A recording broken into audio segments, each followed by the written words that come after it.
Okay so hi everyone. आज की video में बहुत इंपॉर्टेंट टॉपिक पे मैं आज बात करने वाला हूँ।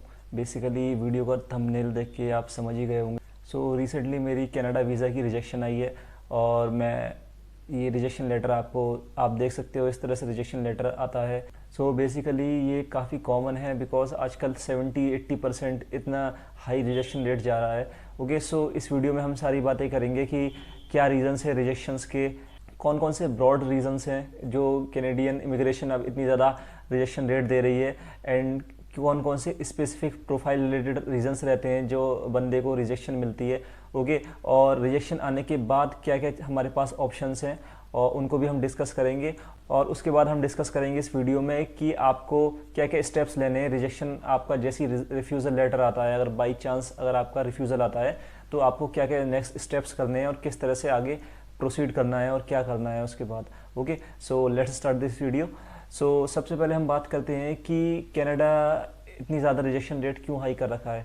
सो बेसिकली उसका सबसे बड़ा रीज़न ये है कि कनाडा एक डाइवर्सिफाइड कंट्री है जो कि इंटरनेशनल स्टूडेंट्स एक्सेप्ट करता है ऑल ओवर द वर्ल्ड से। बट कैनेडियन गवर्नमेंट ने रिसेंटली कुछ साल का डेटा एनालाइज करा है तो उसमें इंडियन स्टूडेंट्स की जो क्वांटिटी है वो बहुत ज़्यादा हाई पाई जा रही है। That's why Canadian government restrict करना चाहती है इंडियन स्टूडेंट्स को, ताकि ऑल ओवर द वर्ल्ड की डिफरेंट डिफरेंट कंट्रीज़ के स्टूडेंट्स को भी चांस मिल सके, उन्हें भी कनाडा में उसकी इकोनॉमी में उसकी जॉब्स में कंट्रीब्यूट करने का चांस मिल सके। ओके सो सबसे बड़ा रीज़न ये है कि कनाडा क्यों मोस्टली लोगों का वीज़ा रिजेक्ट कर रहा है। और भी रीजंस हैं, लाइक ब्रैम्पटन में आपने सुना होगा कि कुछ महीनों पहले की बात है कि ब्रैम्पटन में लड़कों ने तलवारें लेके लड़ाइयाँ करी थी। इस तरह की चीज़ें होती हैं। गवर्नमेंट को सारी चीज़ें, सब चीज़ों की खबर मिलती रहती है। ऐसी बात नहीं है कि बच्चे कुछ भी कर रहे हैं और गवर्नमेंट को पता नहीं लगेगा। सो ये सारी चीज़ें हैं जिसकी वजह से इंडियन स्टूडेंट्स का जो अफेक्ट है वो काफ़ी नेगेटिव जा रहा है कैनेडियन गवर्नमेंट के ऊपर, और कैनेडियन गवर्नमेंट इसलिए इंडियन स्टूडेंट्स को रिस्ट्रिक्ट कर रही है। और बहुत ज़्यादा हाई प्रोफाइल्स जिनकी होंगी, जो इमिग्रेशन ऑफिसर को सेटिस्फाइड कर पाई होंगी, उन्हीं को बस वो लोग वीज़ा दे रहे हैं। अगर हल्की सी भी कोई भी माइनर सी मिस्टेक है या उसे आपकी एसओपी अच्छी नहीं लगी या कोई भी उसे एक भी बात उसके दिमाग में आ गई तो वीज़ा ऑफिसर आपका केस रिजेक्ट कर सकता है इस केस में। और उसके रीज़न ये भी है कि इंडियन मिनिस्टर्स कैनेडियन एम्बेसी को लेटर लिख रहे हैं। काफ़ी लेटर गए हैं, सुनने में आया था ऐसा कि इंडियन मिनिस्टर्स ने कंप्लेन करी है कि यहाँ की इंडियन वुमेन काफ़ी फेक मैरिजेस कर रही हैं कनाडा जाने के लिए। एक स्टेटस पे हैं लाइक वर्क परमिट या पीआर या परमानेंट रेसिडेंट या सिटीजन्स वहाँ के, तो उनसे फेक मैरिजेस करके, फेक मैरिजेस एग्रीमेंट के तहत एक तरह की शादियां करके कनाडा जा रही हैं। तो इस तरह के काफ़ी केसेस हुए हैं। तो इसलिए कैनेडियन एम्बेसी अब इंडियंस को थोड़ा ट्रस्ट नहीं कर पा रही है, जिनकी वजह से जो अच्छे इंडियन स्टूडेंट्स हैं जिन्हें वीज़ा मिलना चाहिए उनकी भी फाइल्स रिजेक्ट हो रही हैं। ओके सो और इसके अलावा बहुत सारे रीजंस वो आपके प्रोफाइल के ऊपर हैं। ये सारे रीजंस तो मेन रीजंस हैं जो कैनेडियन एम्बेसी अब बल्क में वीज़ास को रिजेक्ट कर रही है।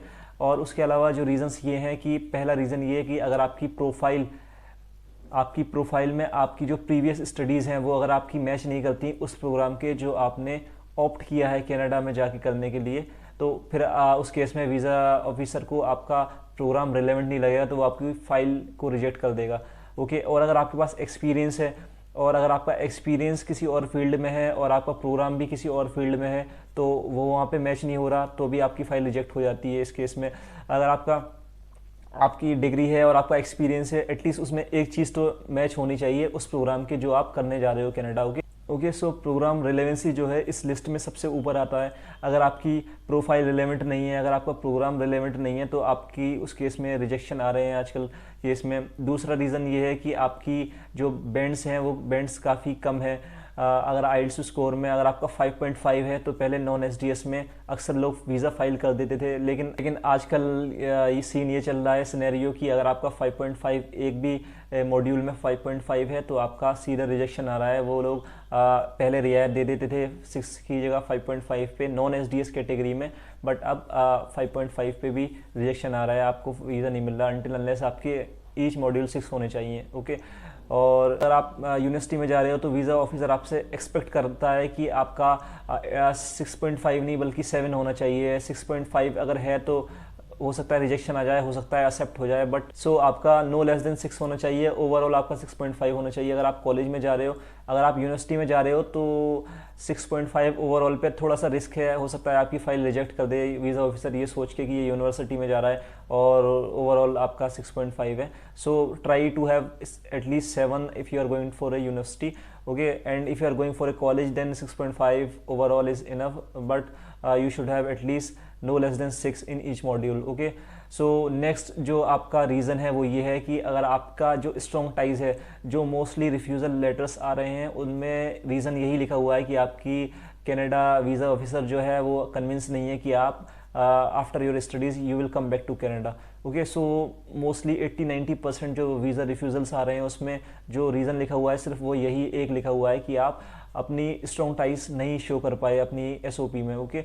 So try to show your family ties strong with your home country. अगर आपकी कोई प्रॉपर्टी है उसमें आपको स्ट्रॉन्ग टाइज शो करनी चाहिए।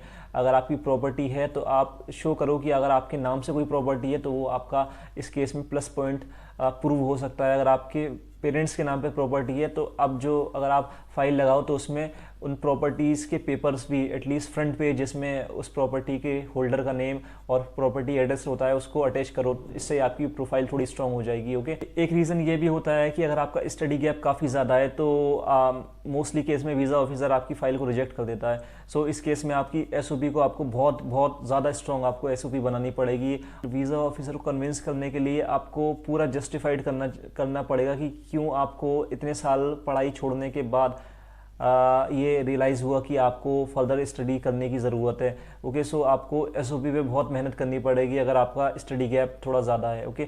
अगर 1-2 साल का है तो वो यूजुअली आपका चल जाता है, बट 3, 4, 5, 6, 7 साल जितना स्टडी गैप बढ़ता जाता है आपकी प्रोफाइल थोड़ी वीक होती चली जाती है, ओके। एक रीज़न ये भी हो सकता है कि अगर आपने कंडीशनल ऑफर लेटर के साथ अप्लाई कर दिया या वीज़ा ऑफिसर आपके लेटर ऑफ एडमिशन से अगर कन्विंस नहीं है, ये तब हो जाता है जब अगर आप बंदा कंडीशनल ऑफर लेटर के साथ अप्लाई कर दे। अगर आप खुद फाइल लगा रहे हो तो उस केस में आपका रिजेक्शन आ जाता है, जैसे मेरे साथ हुआ।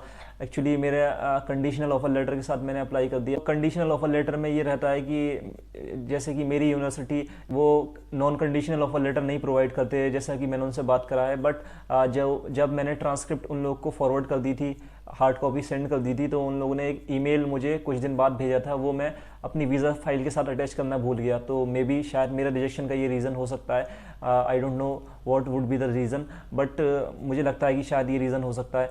उसके अलावा अगर आपकी फाइनेंशियल आपने स्ट्रॉन्ग नहीं दिखाई, क्योंकि अगर आप नॉन एसडीएस में जा रहे हो फिर तो आपको बहुत अच्छी खासी फाइनेंशियल शो करनी पड़ेंगी, बिकॉज नॉन एसडीएस में फाइनेंशियल का ही मेन रोल होता है, ओके। और अगर आप एसडीएस में जा रहे हो तो आपको ऑब्वियसली 1 ईयर की फीस कॉलेज की या यूनिवर्सिटी की, और आपको जीआईसी जो होती है 10,200 कैनेडियन डॉलर, वो आपको दिखानी रहेगी। अगर स्कॉशिया बैंक में जा रहे हो तो 10,200 एंड सीआईबीसी में जा रहे हो तो 10,150, ओके। सो कौन सी चूज़ करनी चाहिए जीआईसी के लिए, कौन सी नहीं, इसकी वीडियोस मैंने आपको बताई थी इससे पहले उसमें। और अगर आप सीआईबीसी के थ्रू जाते हो तो आपका ये फ़ायदा हो जाता है कि आप उनका रेफरल प्रोग्राम भी है। अगर आप अपने ईमेल आईडी से और लोगों को देते हो तो आपको जो भी लोग आपके थ्रू साइन अप करते हैं उनको भी $25 मिलते हैं और आपको भी $25 मिल जाते हैं। तो इस तरह से आपका ये एक अर्निंग सोर्स भी हो सकता है आने वाले टाइम में। जितने लोग आपके थ्रू साइन अप करते रहेंगे उनको भी $25 मिलता रहेगा। एंड सबसे बड़ा बेनिफिट ये है सीआईबीसी का कि सीआईबीसी की क्रेडिट कार्ड की सर्विस बहुत फास्ट है as compare to Scotia bank. Plus CIBC में जब आप जीआईसी भरते हो तब आप उसमें आपकी नेशनल करेंसी में पे करने का भी ऑप्शन मिलता है। सपोज जैसे हम इंडिया से हैं तो हम इंडियन रुपीज़ में सीआईबीसी बैंक को पे कर सकते हैं। तो हमारा जो एक टीसीएस नाम का टैक्स होता है जो फॉरेन ट्रांजैक्शन कर रहे हो तो उसमें कन्वर्जन कॉस्ट ये सब चीज़ें करके लगती हैं, तो हमारी काफ़ी कॉस्ट रिड्यूस हो जाती है, उससे हम काफ़ी सेव कर लेते हैं। तो अगर आप नॉन एसडीएस में अब तक आपने लगाई थी एंड अगर आप अब वीज़ा रिफ्यूज़ल के बाद एसडीएस में लगाना चाहते हो तो ऑब्वियसली आपको जीआईसी भरनी पड़ेगी। एंड जीआईसी अगर आप सीआईबीसी बैंक के थ्रू जाना चाहते हो तो डिस्क्रिप्शन में मेरी ईमेल आईडी है, उसके थ्रू अगर आप ज्वाइन करोगे तो you will get $25 as soon as you will reach in Canada, okay. So basically ये थे रिफ्यूज़ल रीजंस जिनकी वजह से कनाडा का वीज़ा मोस्टली लोगों का रिजेक्ट हो रहा है। सो अब हमारे पास ऑप्शंस क्या हैं, ओके। सो हमारे पास बेसिकली 3 ऑप्शन होते हैं जब हमारा वीज़ा रिजेक्ट हो जाता है। हमारे पास फर्स्ट ऑफ ऑल जो हमारे पास ऑप्शन होता है वो होता है रिकन्सिडरेशन, ओके। और दूसरा होता है आपका अपील, तीसरा होता है आपका रीअप्लाई, ओके। सो मैं आपको तीनों चीज़ें बता देता हूँ किस तरह से वर्क करती हैं तीनों चीज़ें।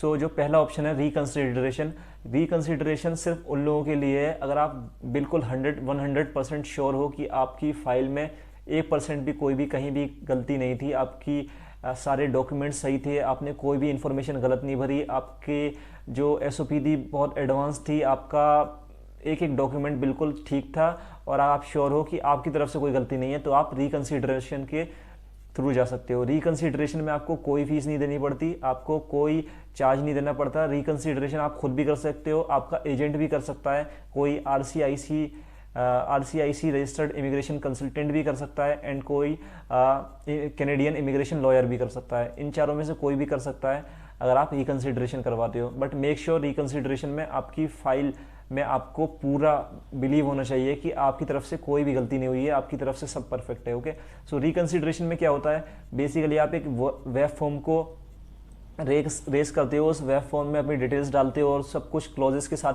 चीज़ें लिखते हो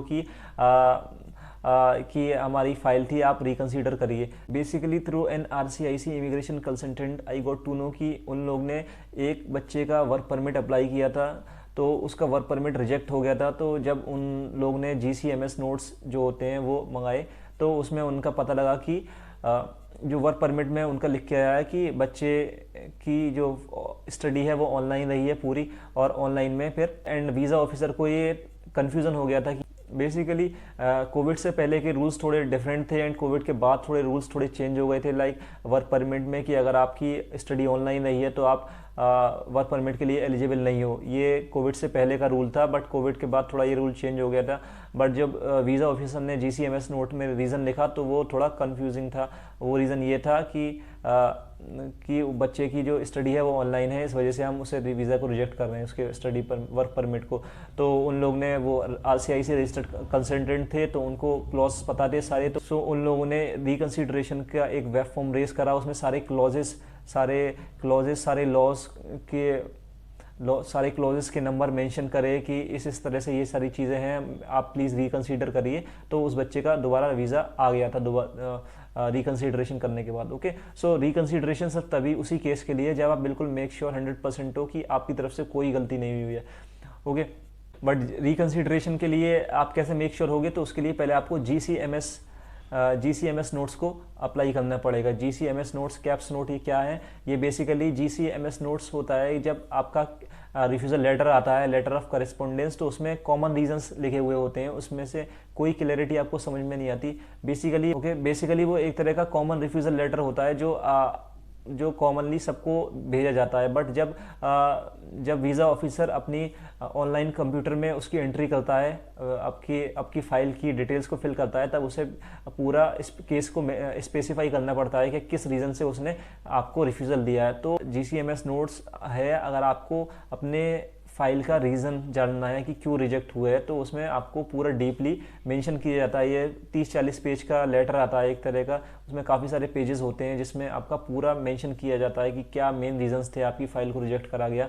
सो कुछ लोग कहते हैं कि कभी इसके GCMS में अच्छे से समझाया होता है, कभी नहीं समझाया होता है, बट बेसिकली अगर आप RCIC इमिग्रेशन कंसल्टेंट को अपने GCMS नोट्स दिखाएंगे तो वो काफ़ी एक्सपीरियंस्ड होते हैं, काफ़ी एक्सपर्ट होते हैं, वो आपको आपका रीज़न एक बार में ही ग्रैब कर लेंगे कि क्या रीज़न हो सकता था, क्या मेन रीज़न हुआ होगा। ओके, सो कॉमन आदमी के लिए थोड़ा मुश्किल होता है GCMS नोट्स को पढ़ना समझना, बिकॉज उसे ऐसा लगता है कि जो कॉमन रिफ्यूज़ल लेटर है उसी जैसा है। बट अगर आप RCIC इमिग्रेशन कंसल्टेंट के थ्रू अपने GCMS नोट्स को एनालाइज करवाएंगे तो वो इमिग्रेशन कंसल्टेंट आपकी फ़ाइल को ज़्यादा अच्छे से समझ पाएगा। ओके, सो आप रिकंसिडरेशन अपना GCMS नोट्स के रिजल्ट आने के बाद ही अप्लाई कर सकते हो। ओके, अपील क्या होती है, जो हमारे पास सेकंड ऑप्शन है, अपील वो होती है अगर आपका रिकंसिडरेशन के बाद भी वीज़ा ऑफिसर ने आपका फ़ाइल को रिजेक्ट कर दिया कि ये फ़ाइल रिजेक्टेड ही है, हमने रिकंसिडरेशन कर दिया या हमने रिकंसिडरेशन नहीं करा।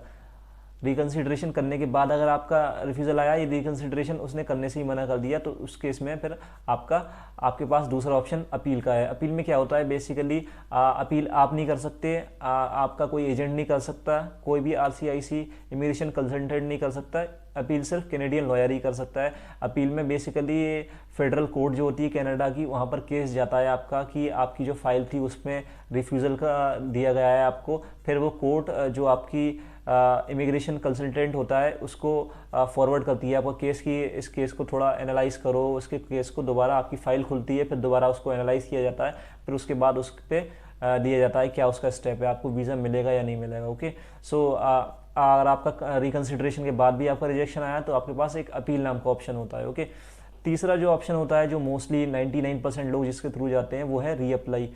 रीअप्लाई आप खुद कर सकते हो, किसी एजेंट से करवा सकते हो, या किसी RCIC इमिग्रेशन कंसल्टेंट से करवा सकते हो। ओके, सो हम जानते हैं किससे करवानी है, क्या करवानी है, कैसे करवानी है अपनी रीअप्लाई, अगर आप रीअप्लाई करना चाहते होगे। सो रीअप्लाई में बेसिकली आपको पूरी फीस दोबारा देनी पड़ेगी। जब आप अप्लाई कर रहे थे, फ्रेश अप्लाई किया हुआ आपने, 150 कैनेडियन डॉलर आपको एप्लीकेशन फ़ीस जाती है, एंड आपकी $85 आपकी बायोमेट्रिक्स की फ़ीस जाती है। अगर आपकी बायोमेट्रिक्स पहले से हुए होते हैं तो आपको खाली $150 आपकी वीज़ा की फ़ीस पे करनी रहती है। ओके, सो जब आप रीअप्लाई करोगे तो आपको $150 दोबारा फ़ीस पे करनी रहेगी। आपको डॉक्यूमेंट सारे अगेन प्रोवाइड कराने होंगे। आपको जो आपका लेटर ऑफ एक्सप्लेनेशन आपको एक लिखना पड़ेगा। ये लेटर ऑफ एक्सप्लेनेशन बेसिकली होता है जो आपके कॉमन रिफ्यूज़ल लेटर में जो पॉइंट्स लिखे रहते हैं उन पॉइंट्स को आप लिखते हो और उनकी आप एक्सप्लेनेशन देते हो। ओके, एंड आपके पास जो नेक्स्ट ऑप्शन है वो आपका डिफ़र का है कि अगर आप रीअप्लाई नहीं कराना चाहते, आपके पास आप डेडलाइन मिस कर जाओगे अगर आपने रीअप्लाई करा, क्योंकि आजकल वीज़ा के जो डिसीजंस आ रहे हैं कोई भी श्योरिटी नहीं है। किसी का डिसीजन 1 महीने में आ रहा है, किसी के 5-5 महीने लगा रहा है। सो अगर आपने इतना टाइम वेट करा तो हो सकता है आपकी कॉलेज की कमेंसमेंट डेट स्टार्ट हो जाए, आपका कॉलेज स्टार्ट हो जाए, या आपका जो आपका रिफ़ंड पॉलिसी है वो मिस हो जाए। ओके, या आपका डिफ़र पॉलिसी जो है उसकी डेडलाइन मिस हो जाए। तो इस केस में आपका जो चौथा ऑप्शन है आपके पास वो है आपका डिफ़र, जो कि आप अपना इनटेक डिफ़र करा लो और उसके बाद फिर आप चाहो तो रीअप्लाई कर दो डिफ़र इनटेक में करने के बाद। सो ये आपके पास बेसिकली 4 ऑप्शन है रीअप्लाई का। रीअप्लाई के अंदर ही जो है वो ये वाला ऑप्शन है कि आपने रीअप्लाई सेम इनटेक में करना है या आपने नेक्स्ट इनटेक में करना है। ओके, सो सेम इनटेक में करना है तो आप हैंड टू हैंड अप्लाई कर सकते हो बिना GCMS नोट्स के। नेक्स्ट इनटेक में आपने अप्लाई करना है डिफ़र कराने के बाद, तो आप डिफ़र कराने के बाद नेक्स्ट इनटेक में अप्लाई करना है तो आप GCMS नोट्स के रिजल्ट्स आने के बाद अप्लाई करो, आई वुड सजेस्ट। ओके, सो अब हम बात करते हैं कि क्या स्टेप्स हैं जो आपको लेने हैं आपके रिफ्यूज़ल आने के बाद। Okay, so the very first step, आपका जिस दिन रिफ्यूज़ल आए उसके 1 दिन तक आप बिल्कुल अपने माइंड को फ्रेश रखिए, ज़्यादा मत सोचिए, ज़्यादा बिल्कुल टेंस स्ट्रेस लेने की ज़रूरत नहीं है, because refusal is not the end. Refusal के बाद भी बहुत लोगों के वीज़ा आए। मैं ऐसे लोगों को जानता हूँ जिनके 3-4 बार रिफ्यूज़ल आने के बाद चौथी बार 5वीं बार में वीज़ा आया है। ओके, सो अपने दिल को छोटा मत करिए। रिफ्यूज़ल एक कॉमन सी चीज़ है जो आजकल कनाडा मोस्टली सब लोगों को दे रही है, अच्छी प्रोफाइल्स को दे रही है। 85-90% वाले लोगों के रिफ्यूज़ल आ रहे हैं। इवन जो लोग PhD करने जा रहे हैं उन तक के रिफ्यूज़ल आ रहे हैं। मैंने एक PhD वाले का भी रिफ्यूज़ल देखा था रिसेंटली। आपका जो सबसे पहला स्टेप होना चाहिए वो ये होना चाहिए कि आपको खुद को 1-2 दिन देने हैं, आपको कहीं बाहर घूमने जाना है, थोड़ा अपना माइंड फ्रेश करना है, अपने दोस्तों में जाके आप थोड़ा चिल करिए, थोड़ा कहीं बाहर हो सके तो किसी एक जगह की ट्रिप मारिए आसपास की कहीं घूमने की, तो अपने माइंड को एकदम फ्रेश रखिए, ज़्यादा मत सोचिए, because refusal is not the end. Refusal के बाद भी वीज़ास आ रहे हैं लोगों के, एंड ऐसी बात नहीं है रिफ्यूज़ल आ गया तो आपका फाइल ही बिल्कुल रिजेक्ट हो गई हमेशा के लिए। रिफ्यूज़ल के बाद आपके पास रीअप्लाई का ऑप्शन है। ओके, सो पहला स्टेप आपने अपने आप को ये दिया कि आपने थोड़ा सा रेस्ट किया। उसके बाद दूसरा स्टेप ये है कि आपको GCMS नोट्स अप्लाई करने हैं as soon as possible.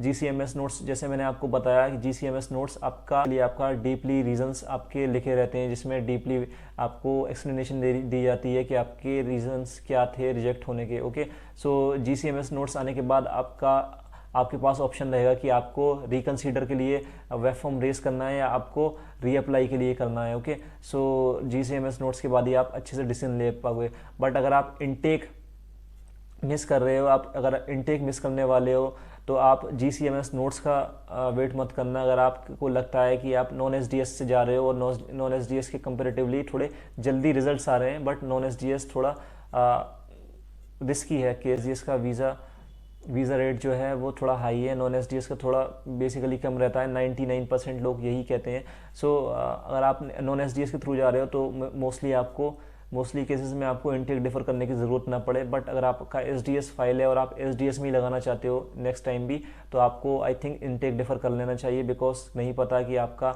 Visa reapply के बाद कब आएगा कब नहीं आएगा, बिकॉज टाइमलाइन का कुछ नहीं पता, किसी के वीज़ा 6-6 महीने बाद तक आ रहे हैं। ओके, सो आपको पहला स्टेप ये कि अपने आप को खुद को एक दो दिन देना है, थोड़ा मूड फ्रेश करना है, बाहर घूमना है, अपने दोस्तों में जाना है, थोड़ा माइंड डाइवर्ट करना है अपने वीज़ा रिफ्यूज़ल से। ठीक है, दूसरा स्टेप ये है कि आपको as soon as possible GCMS notes के लिए अप्लाई कर देना है। GCMS नोट्स बेसिकली आप कनाडा की ऑफिशियल वेबसाइट से भी अप्लाई कर सकते हो। वहाँ पे $5 कैनेडियन डॉलर फीस है, बट इसमें ये रहेगा कि अगर आपका कोई कनाडा में नोन है, कोई फ्रेंड है, तो वही आपका GCMS नोट्स के लिए अप्लाई कर सकता है ऑफिशियल वेबसाइट से। बट उसके अलावा भी बहुत सारे प्लेटफॉर्म्स ऐसे बन गए हैं जहाँ से आप GCMS नोट्स अप्लाई कर सकते हो।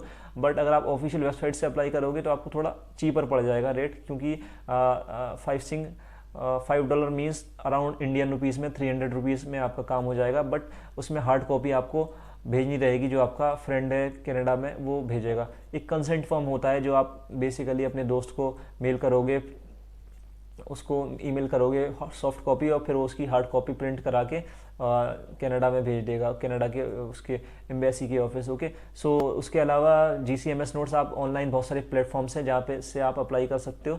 वहाँ पर थोड़ा रेट थोड़े ज़्यादा रहते हैं, around 500 Indian rupees, 800 Indian rupees, 1500 Indian rupees, तो इस तरह से रहते हैं। बट उसमें यह है कि आपको हार्ड कॉपी नहीं भेजनी पड़ेगी। सो मैंने भी रिसेंटली GCMS नोट्स अप्लाई करे हैं। सो डिस्क्रिप्शन में मैं लिंक दे दूंगा 2 प्लेटफॉर्म का, जहाँ से आप GCMS नोट्स अप्लाई कर सकते हो। ओके, सो वहाँ से आप इजीली कर सकते हो GCMS नोट्स को अप्लाई।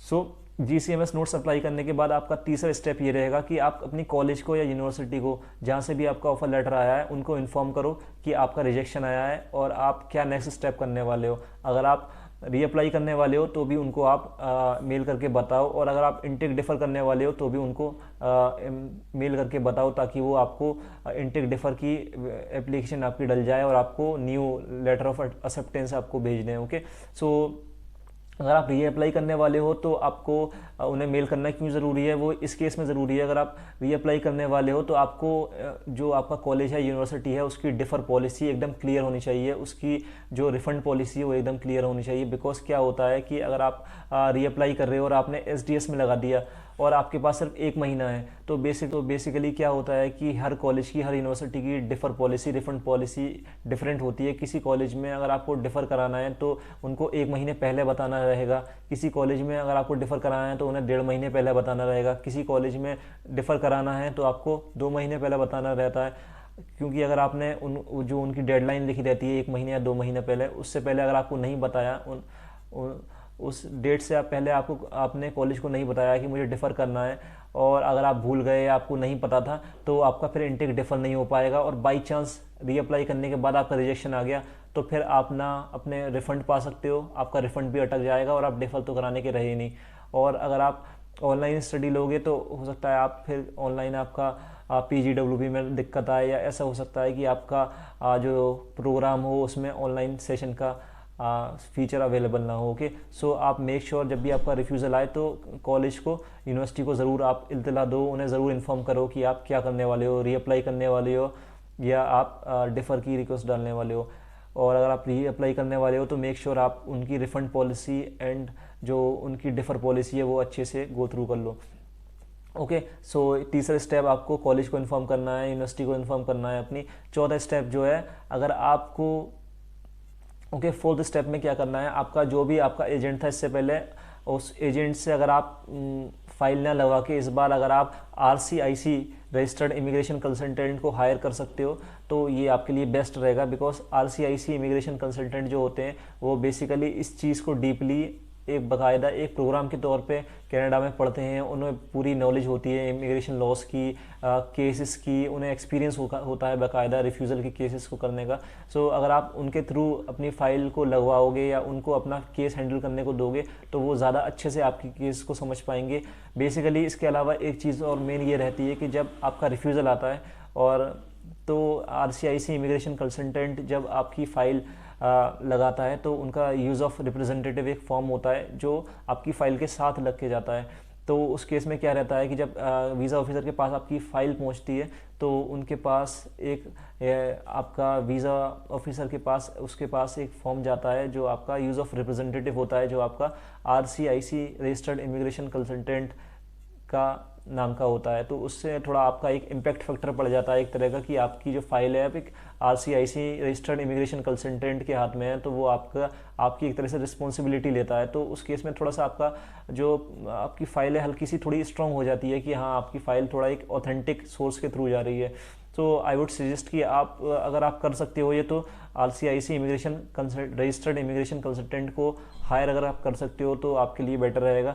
मोस्टली केसेस में क्या रहता है, अगर वो लोग उनकी फ़ीस थोड़ी ज़्यादा रहती है, तो अगर आप कोई ऐसी डील दे लेते हो, कोई इस तरह का इमिग्रेशन कंसल्टेंट रजिस्टर्ड मिल जाता है आपको, जो आपका एग्जिस्टिंग लोकल एजेंट है, अगर वो चेंज हो गया आपकी कॉलेज यूनिवर्सिटी से, registered RCIC registered immigration consultant आपकी जो कॉलेज वाली है फाइल उसे लगा दे, और उसके साथ कॉलेज में आपका जो रजिस्टर्ड कंसल्टेंट है वो चेंज हो जाए, बाद नया वाला कंसल्टेंट है तो हो सकता है अगर आपको थोड़ी फीस में कंसेशन दे दे या अपने चार्जेस को फ्री ऑफ कॉस्ट कर दे, बिकॉज फिर उस केस में कंसल्टेंट को जो कमीशन आ जानी है वो आपकी कॉलेज या यूनिवर्सिटी से डायरेक्ट आ जानी है। तो अगर आप इस तरह की डील कर लेते हो कोई, तो आपके लिए बहुत बेटर रहेगा। अब बात करते हैं कि आप अपनी प्रोफाइल को किस तरह से स्ट्रॉन्ग बना सकते हैं। ओके, सो सबसे पहला जो आपका पॉइंट आता है वो यही है कि आपका जो प्रोग्राम है वो रिलेवेंट होना चाहिए आपकी जो नेक्स्ट स्टडी आप कनाडा में करने वाले हो उस स्टडी के। जो आपने प्रीवियस स्टडीज़ कर रखी हैं वो आपकी कुछ ना कुछ हद तक थोड़ी बहुत रिलेवेंट होनी चाहिए। ऐसा नहीं कि आपने कर रखा है MBBS और आप करना चाह रहे हो M.Tech। ओके, सो इस तरह से नहीं होना चाहिए। अगर आपने कोई प्रोग्राम कर रखा है, लाइक आपने B.Tech किया है और फिर उसके बाद आप MBA में जाना चाहते हो, सो कनाडा में थोड़ा टिपिकल रहता है B.Tech के बाद MBA में जाने के लिए। सो उसके लिए आपके पास B.Tech के बाद MBA में जाने के लिए कोई बीच में एक एक्सपीरियंस सर्टिफिकेट होना चाहिए, कुछ बीच का आपका एक्सपीरियंस आपका मैनेजमेंट का या बिजनेस का ज़रूर होना चाहिए, तभी आपकी रिलेवेंसी सेट हो पाएगी कि आपने बिजनेस का एक्सपीरियंस या मैनेजमेंट का आपके पास एक्सपीरियंस आया, फिर आप मास्टर्स करने जाना चाह रहे हो बिजनेस मैनेजमेंट में। ओके, सो प्रोग्राम आपका ज़रूर रिलेवेंट होना चाहिए। अगर आपका प्रोग्राम रिलेवेंट नहीं है तो आपके वीज़ा एक्सेप्टेंस के चांस बहुत काफ़ी रिड्यूस हो जाते हैं। Okay, so try to get a program in Canada with which your past studies are matched. Okay, so ऐसा नहीं होना चाहिए कि आपकी पास्ट स्टडीज़ एकदम डिफरेंट डायरेक्शन में जा रही हैं और आपका जो फ्यूचर प्रोग्राम है वो एक अलग सेपरेट डायरेक्शन में जा रहा है। सो आपकी जो स्टडीज़ हैं पास्ट की वो आपकी फ्यूचर स्टडीज़ के साथ मैच करनी चाहिए। बाई चांस प्रोग्राम में रिलेवेंसी नहीं है तो आपका जो बीच का जो आपका गैप है, जो आपका एक्सपीरियंस रहा है, वो आपका कुछ ना कुछ हद तक मैच करना चाहिए, और फिर वो आपको फिर अपनी SOP में उसके बारे में बताना है कि किस तरह से ये चीज़ मैच कर रही है। ओके, सो अगर आपका 100% मैच नहीं कर रहा लेकिन फिर भी कुछ हद तक आपका प्रोग्राम मैच करना चाहिए आपकी पास स्टडीज़ से या आपके एक्सपीरियंस से। सो ये बहुत ही ज़्यादा इंपॉर्टेंट है आज के टाइम में, बिकॉज अगर आपका ऐसा नहीं है तो आपके वीज़ा रिजेक्शन के चांस ऑटोमेटिकली बढ़ जाते हैं। Okay, so the next point is make the SOP strong. Don't confuse the visa officer. Try to be very clear in your SOP. Don't think that your fancy or advanced words will let you get the visa. Okay, so they don't care about your fancy words, they don't care about your advanced word, they just care about how you are writing, how you are conveying your story, how you are saying that what have you done, what you want to do in your future. Okay, सो आपको बहुत ही clear रहना है, बहुत ही simple language में आपको अपनी story को explain करना है।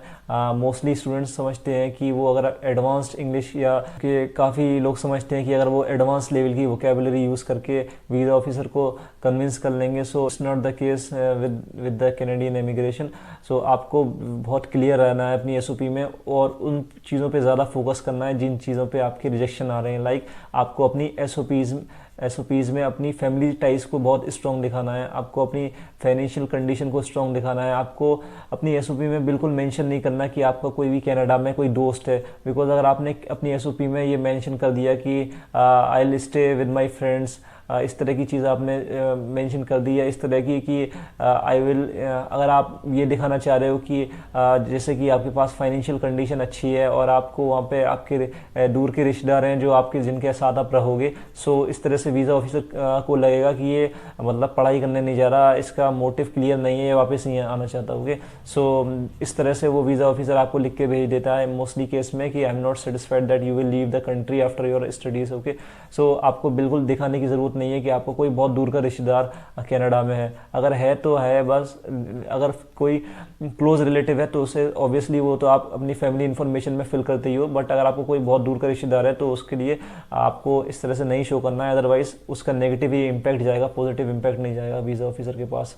सो द नेक्स्ट पॉइंट इज़ कि किस तरह से आप जब भी अगर आप रीअप्लाई करते हो तो आप अपनी एसओपी को स्ट्रॉन्ग कर सकते हो इस तरह से कि अगर आपके नाम पे कोई प्रॉपर्टी है तो आप ज़रूर उस प्रॉपर्टी को उस अपनी एसओपी में बताओ और उसकी जो डॉक्यूमेंटेशन है वो भी अटैच करो, बिकॉज ये इस तरह से आपको आपकी प्रोफाइल को स्ट्रॉन्ग करती है कि वीज़ा ऑफिसर को बताती है कि इस बंदे की इसकी होम कंट्री में प्रॉपर्टी है और उसकी इतनी वैल्यू है, तो ऑब्वियसली अपनी प्रॉपर्टी के लिए से अपनी होम कंट्री आना पड़ेगा। ओके, सो अगर आपकी कोई भी प्रॉपर्टी है इंडिया में या जिस भी आप होम कंट्री में रहते हो, so just attach the proof of that property and mention that property details in your SOP as well. Okay, and अगर आपकी नहीं है प्रॉपर्टी, आपकी पेरेंट्स की भी है, तो प्लीज़ आप ज़रूर उस प्रॉपर्टी के बारे में वीज़ा ऑफिसर को बताइए कि मेरे फैमिली की प्रॉपर्टीज़ हैं, वो उनकी देखभाल मुझे ही करनी है। ये सारी चीज़ें आप जिस तरह से आप अच्छी तरह से आप बता सकें उस तरह से आप ज़रूर प्रॉपर्टी के बारे में आप मेंशन करिए। तो द नेक्स्ट टिप इज़ कि आप अपनी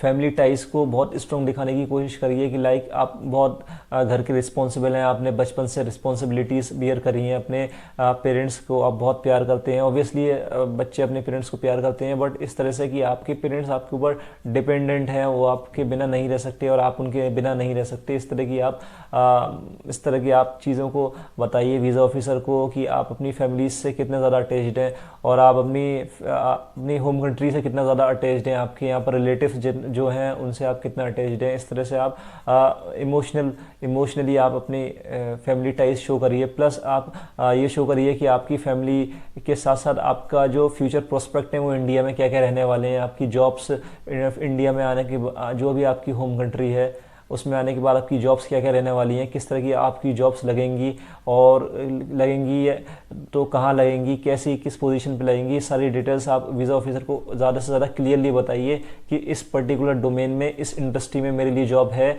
जो मुझे ये कनाडा में ये वाले प्रोग्राम करने के बाद लगेगी और मुझे लगता है कि ये कनाडा का प्रोग्राम मैं कर लूँगा तो इससे बेटर भी जॉब लगेगी और ये तो मेरे लिए ज़रूर अवेलेबल हो जाएगी और मैं इसके लिए अभी एलिजिबल नहीं हूँ। तो इसके लिए कि वीज़ा ऑफिसर के दिमाग में ये आपको पॉइंट डालना है कि मैं अभी एलिजिबल नहीं हूँ, मुझे इस प्रोग्राम को करने की ज़रूरत है, तभी मेरी होम कंट्री में इस डोमेन में मेरी ये वाली जॉब लगेगी, ये वाले स्किल्स कनाडा से सीखने के बाद, ये वाली एक्सपर्टीज़ कनाडा से हासिल करने के बाद। So just try to remember कि आप अपने पॉइंट्स एसओपी में मेंशन करें। And the very common thing is कि आपको फाइनेंशियल स्ट्रॉन्ग दिखानी है। अगर आपका एसडीएस कैटेगरी है तो आप फाइनेंशियल में डॉक्यूमेंट्स ना भी लगाओ तो कोई इतना ज़्यादा फ़र्क पड़ता नहीं है, बिकॉज मैंने बहुत सारे लोग देखे हैं जिनके वीज़ा आए हैं, उन्होंने कोई फाइनेंशियल प्रूफ नहीं दिखाया। लाइक जैसे लोग आईटीआर दिखाते हैं, कुछ लोग फैमिली इनकम प्रूफ दिखाते हैं, ये सारी चीज़ें कुछ नहीं दिखाई, उन्होंने जस्ट अपनी 1 साल की फ़ीस पे करी एंड जीआईसी सर्टिफिकेट उनका जो 1 साल का होता है वो पे करा, उसके बाद इजीली आ गया है। बट अगर आपकी नॉन एसडीएस फाइल है तो मेक श्योर आपको फैमिली टाइज के साथ साथ आपको फैमिली बैकग्राउंड, फैमिली फाइनेंशियल ज़रूर दिखाने होंगे, तभी आपकी जो फाइल है वो स्ट्रॉन्ग हो पाएगी। क्योंकि आप नॉन एसडीएस में आप एलिजिबल हो जाते हो जस्ट 1 सेमेस्टर की फ़ी पे करने के बाद। ओके, सो आपको अपनी फैमिली टाइज के साथ साथ अपनी फैमिली बैकग्राउंड को भी अच्छा दिखाना है, तभी तो वीज़ा ऑफिसर को लगेगा कि ये बच्चा पढ़ने जा सकता है, इतना इस लायक है इसका बैकग्राउंड। लाइक आपको फैमिली बैकग्राउंड में क्या क्या डॉक्यूमेंट्स आप दिखा सकते हो। आईटीआर्स जो हैं 2 साल के रिकमेंडेड होते हैं, मोस्टली 2 साल के ही लगाते हैं, कुछ लोग 1 साल के लगा देते हैं, बट आईटीआर्स 2 साल के या 3 साल के रिकमेंडेड हैं अगर आप नॉन एसडीएस में जा रहे हो। और अगर आपके पास आईटीआर नहीं है तो फॉर्म 16 से भी काम चल जाता है।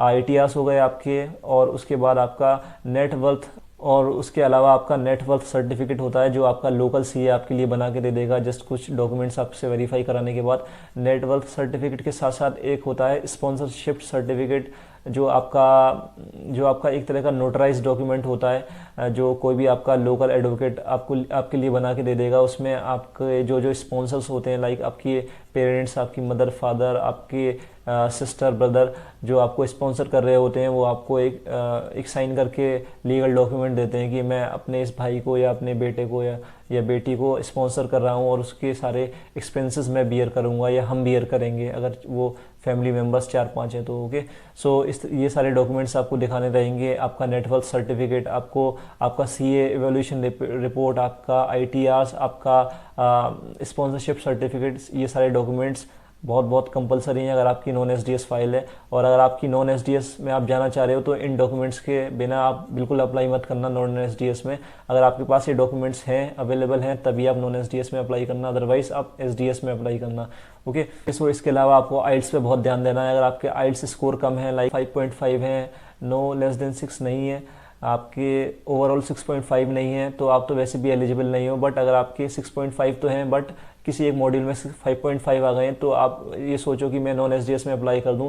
बट आज के दिनों में काफ़ी रिजेक्शन रेट हाई है, सो आप रिस्क मत लो। अगर आप आइल्स अगेन दे सकते हो तो प्लीज़ ज़रूर दो, और अच्छे आइल्स के साथ ही आप अप्लाई करो, तभी आपके वीज़ा सक्सेस रेट थोड़ा अच्छा रहेगा।